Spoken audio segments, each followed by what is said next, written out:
when America's most feared general uncovered a traitor within his own command in the final year of World War II, found General George Patton's Third Army driving relentlessly through enemy-held Europe, executing some of the conflict's most audacious military operations. Yet within the general's own headquarters, a silent catastrophe was unfolding. Classified American battle plans, troop positions, and strategic intelligence were flowing steadily into Nazi hands, not through sophisticated espionage networks or enemy infiltration, but through the deliberate actions of a trusted American soldier. The moment Patton uncovered this betrayal, he faced a choice that would define his legacy. Rather than following established military justice protocols, he took matters into his own hands in a confrontation so intense and unconventional that it remains debated by military historians to this day. This decision revealed the essence of why German commanders considered him the Allied general they most desperately wanted to avoid. General Patton maintained routines that bewildered his subordinates. Sleep held little importance to him during active campaigns. Instead, he spent countless hours prowling through headquarters buildings after dark, examining operational details, reviewing strategic plans, and monitoring his command's readiness. His staff never knew when he might materialize from the shadows to inspect their work or question their decisions. During one such nocturnal inspection, long after most personnel had turned in for the night, Patton noticed something irregular. Light spilled from beneath the door of a classified documentation room, a heavily restricted area containing the Army's most sensitive operational materials. Protocol dictated that this space should be sealed and dark at this hour, accessible only through proper authorization and appropriate supervision. Patton's military instincts, honed through decades of service, immediately signaled danger. He moved silently toward the door, his approach so quiet that the room's occupant remained completely unaware. What Patton observed through the door's observation window stopped him cold. An American sergeant, someone who had worked within headquarters for months, who had processed countless documents, who had earned the trust of his superiors, was systematically photographing classified materials. The soldier worked methodically, positioning each document under adequate light, snapping clear images with a compact camera, and moving efficiently to the next target. Strategic offensive plans, supply route details, troop deployment schedules, everything an enemy intelligence service would need to devastate American operations. Sargent remained so focused on his criminal enterprise that he detected nothing until Patton entered the room and spoke. The shock of being caught by the commanding general himself caused the sergeant to fumble his camera, which crashed to the floor between them. The face of treason. What made this betrayal particularly devastating was the traitor's background. Investigation teams would subsequently discover he embodied the typical American soldier in nearly every respect. Raised in Middle America, he had voluntarily enlisted following the Pearl Harbor attacks, driven by patriotic conviction. His service record showed competence and reliability. His progression through the ranks demonstrated dedication.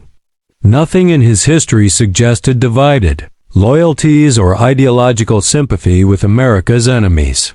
German intelligence operatives had approached him through careful intermediaries, offering payment for information. The amount seemed substantial to an enlisted man earning military wages, and he made a fateful decision. Personal enrichment outweighed loyalty to the men fighting beside him. He constructed elaborate justifications. The information wasn't critically important. He was simply supplementing his income. Surely no real harm would result from sharing a few details, but harm was exactly what resulted. Every piece of intelligence he transmitted gave German forces advantages they shouldn't have possessed. When enemy artillery struck American positions with improbable accuracy, when ambush materialized at seemingly impossible moments, When German defenses appeared inexplicably reinforced at critical points, the sergeant's treachery had enabled these outcomes. American soldiers died because their own comrades sold their lives for cash. The night Patton caught him, the sergeant was documenting plans for an imminent major offensive. Had those photographs reached their intended recipients, thousands of American troops would have marched into carefully prepared German defensive positions. A massacre facilitated by one man's greed. Patton assembled the evidence in his office. The camera. Developed films, copies of documents previously stolen and recovered from the sergeant's personal belongings. He then cleared the room of most witnesses, retaining only his chief of staff and 2 military police officers for what followed. Eyewitness. Accounts describe Patton's demeanor as unnaturally controlled. Rather than explosive anger, he displayed icy calculation. His questions came quietly but cut like surgical instruments, systematically destroying the sergeant's attempts at denial. When the traitor finally abandoned his lies and began offering excuses, financial pressures, assumptions about the intelligence's limited value, claims he never intended anyone to die, he made a catastrophic miscalculation. For Patton, who valued loyalty above virtually all other virtues, these rationalizations represented unforgivable moral bankruptcy. According to testimony from those present, Patton removed his rank insignia and dismissed the military police. He then allegedly presented the sergeant with an extraordinary ultimatum: accept formal court-martial proceedings, with the certain outcome of life imprisonment and permanent public disgrace for himself and his family, or take Patton's sidearm and end his own life privately, allowing his betrayal to be concealed.